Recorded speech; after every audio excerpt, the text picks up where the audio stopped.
if two people that came from the same family with the almost identical DNA, if they're different from each other, how much more different is the person across the street going to be from them? Or the person across the country? Or the person across the oceans? And the thought is pretty obvious. Differences are there no matter what you do, okay? And we need to value those differences and embrace those differences and welcome those differences as we know.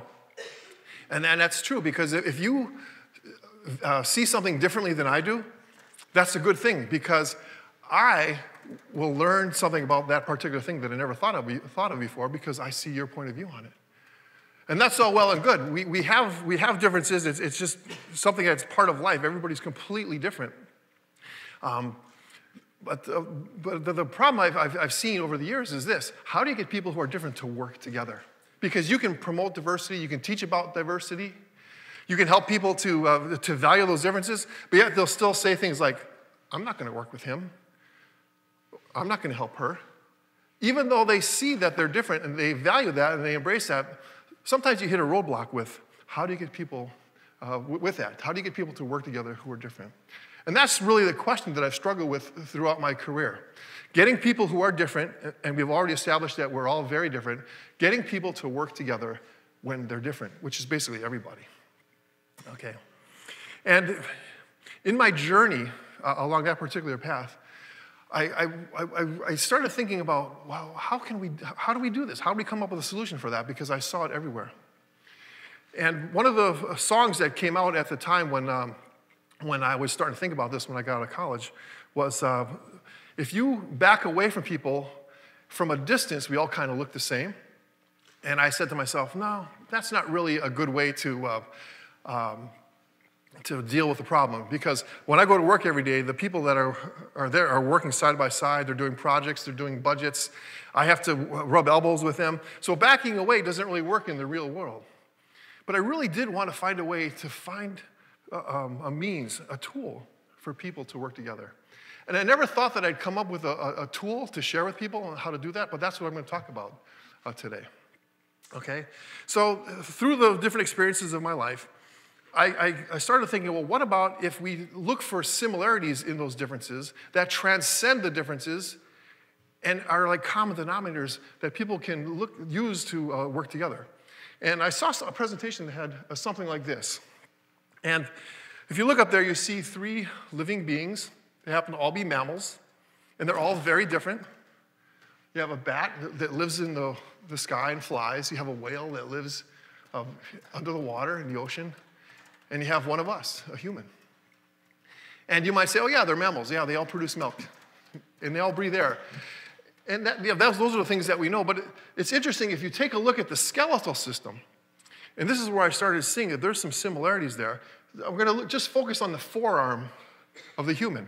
All right, if you just take a look at the skeletal system and look at the bones, look at the bat wing and the whale's flipper and the human arm, the bones are really, really similar. I was like, wow, that's amazing. That's a similarity. So I kind of thought, well, yeah, we're kind of going along the right path here.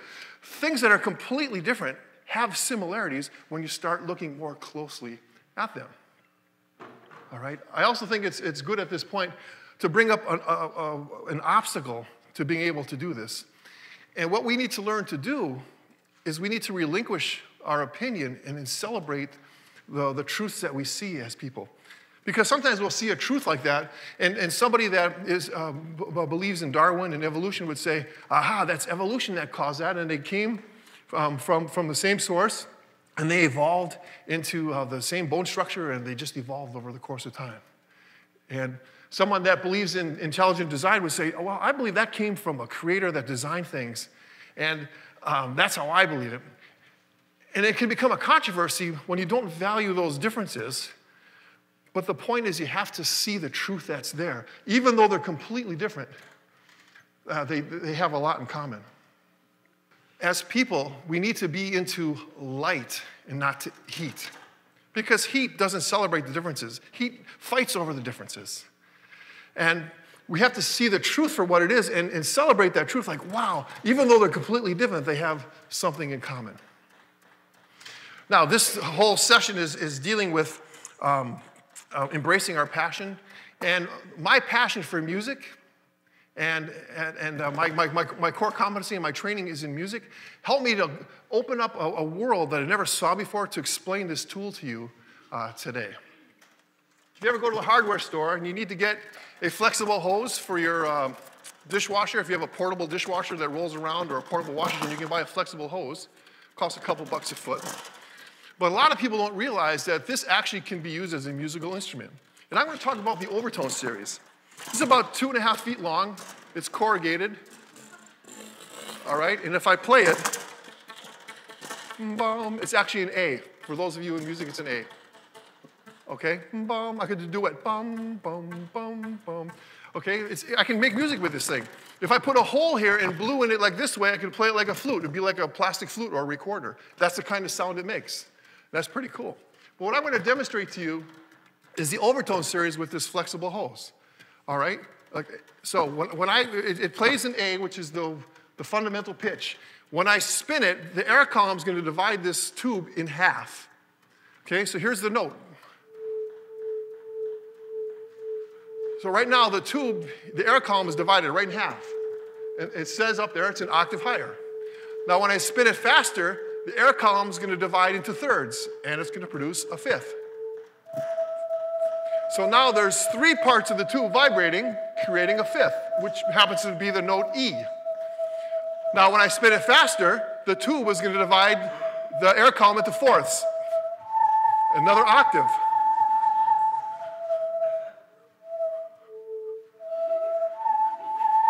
Ta-da!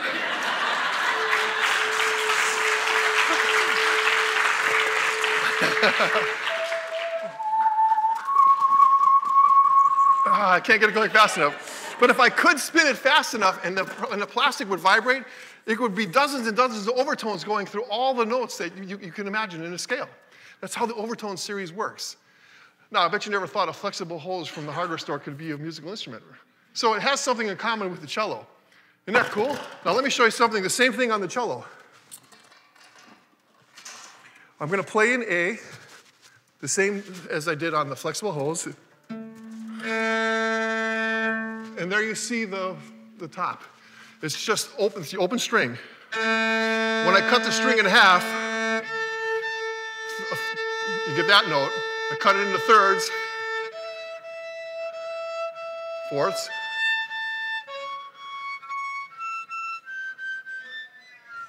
I could go on and on and on. Isn't that amazing? Did you ever think that a plastic tube had something in common with a cello?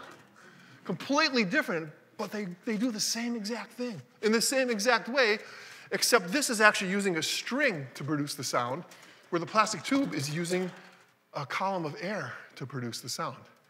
Now, let me take this a little further. This is the world of hardware. This is the world of music. What happens if I go to the Hubble telescope and I take a look at the cosmos and I see the solar system? Now, you see the orbits of the planets? If you take the farthest distance of a planet's orbit and the closest distance, and you take the average of that, it's called the mean distance, and you take the mean distance of all the planets in the planetoid Pluto, and you line them up on a table, they actually fall right into the same ratios as the overtone series. Did you ever realize that a musical instrument had something in common with the solar system? And that's amazing. I was like, wow. I didn't realize that until I started studying this stuff out. And even the asteroid belt falls into one of those ratios as well. So we're going from our world to the cosmos. Now let's go down to the world of atomic physics and just take a look at the Bohr model of an atom. The Bohr model of an atom has the electrons orbiting around the nucleus at the same ratios as the overtone series.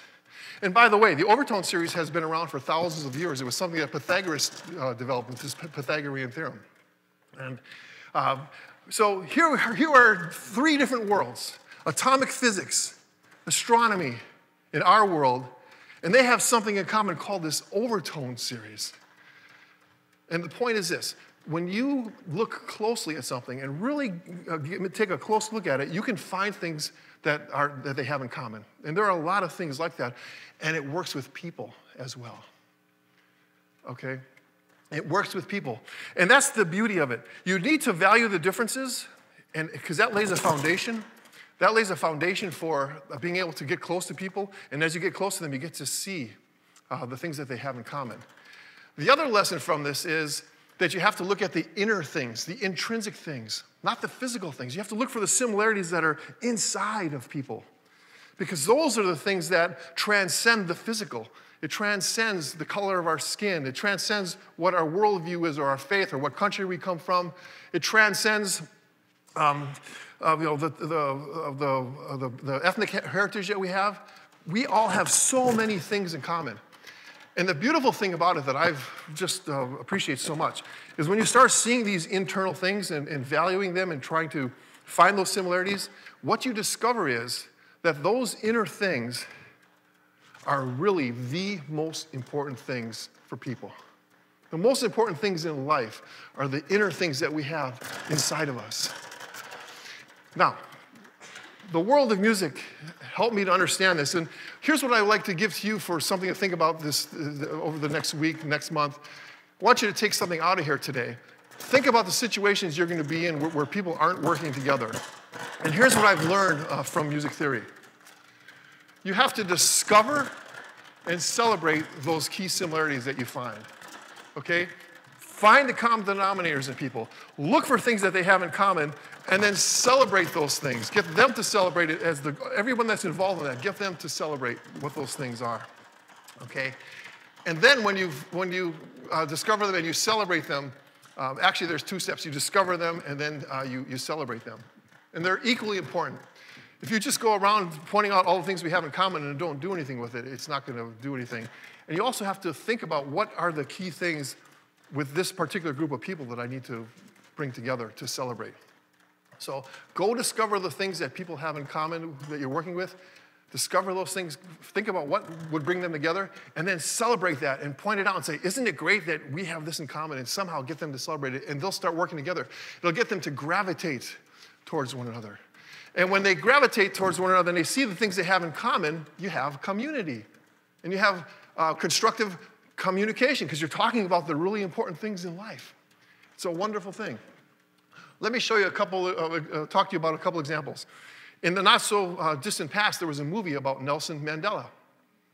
And it was based on a poem called Invictus, our inconquerable soul, the intrinsic things inside of us. And Nelson Mandela, as you know, he was in prison for decades. He didn't know at the time he was going to get out of prison, but he discovered while he was in prison that the white minority that was leading his country had a strong sense of national pride that was tied to rugby. And then when he got out of prison, he actually became president, and now the black majority was running the country. It was a situation that could be riotous and violent, more than we've ever seen in the history of mankind. But he knew that his people, the black people, they had a national pride of being part of South Africa. They had a lot of honor in being a South African. And what he did, he took that common, the similarity that they had, the national pride in South Africa, and he used the channel of rugby to get them to work together. And both of those are important. It's like a scissors. You can't cut paper very well with one part of the scissors. But when you have one group over here and another group over here, you celebrate that similarity. You find something to become the pivot point of what they have in common. What they had in common was their national honor, being South African. And he used rugby as a way to bring them together, and they were able to accomplish what he wanted, to be united. And it was one of the most inspiring social movement stories ever that could have been very tragic. So he discovered the similarities, then he celebrated them in a way that people didn't quite understand at first, but he's able to get them together, and I'm not going to have to give you a spoiler alert. Go see the movie. All right? In my own personal experience, when I worked in a distribution center right out of college, I was just puzzled one time. I had a department of 23 people. There were 21 Latinos, myself and another white guy. And there was constant bickering and fighting, and I had to sit down and do counseling and say, hey guys, we got to work together. And it was sort of like the twins. I said to myself, you guys are all Latinos. Why don't you just get along? Don't you have solidarity with each other? And it was a learning experience for me. But what I realized what was going on, they had the same national pride, national honor. They called it regionismo. All right? They were really proud of where they came from and what have you.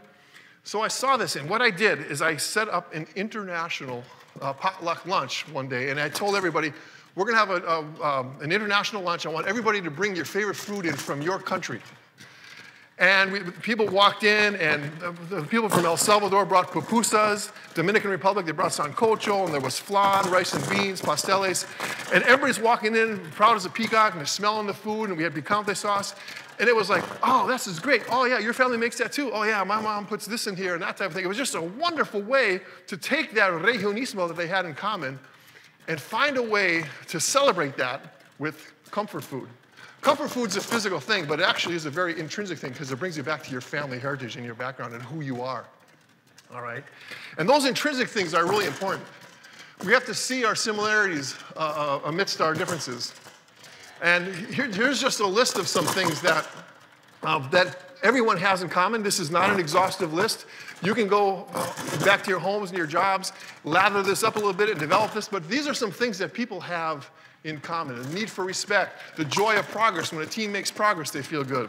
One of the most effective things I've seen is to get people to see their gifts. Everybody on your team, in your group, everybody has some kind of gift. They all have something to give. And at the risk of embarrassing people sometimes, I'll call out in a meeting someone who's very introverted and quiet while we're all discussing things, and I'll say, hey, can I ask you a favor? You seem like you're just kind of sitting back and watching everything. Would you mind just kind of taking notes for us and then come back and give us what your recommendation is? Because we're so caught up in the middle of discussing this, I bet you've probably been thinking about all the different solutions we could have. And the person gets lit up, and they go, yeah, that's great. And sure enough, they get part of the team. People respect them. They respect being part of the team. Where otherwise, sometimes people overlook those that are quiet, okay?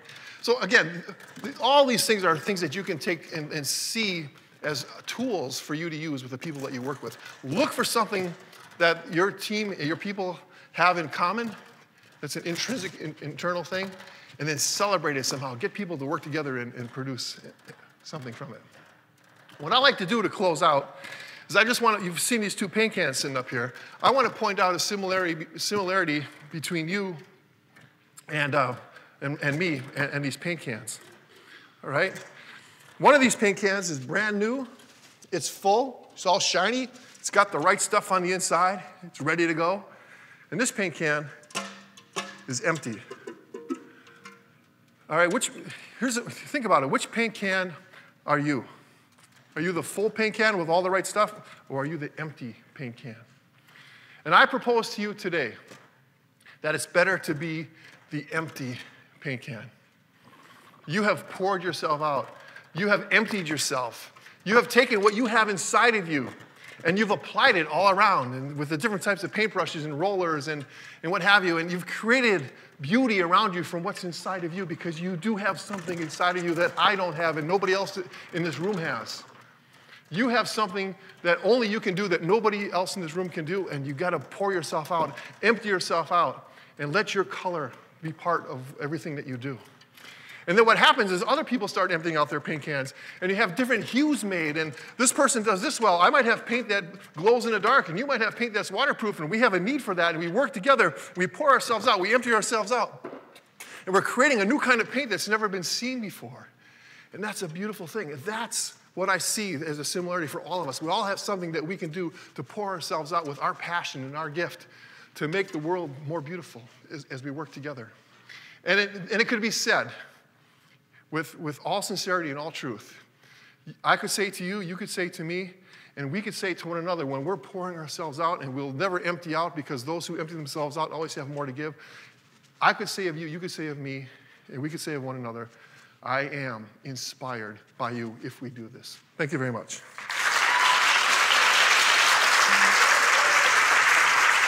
Thank you.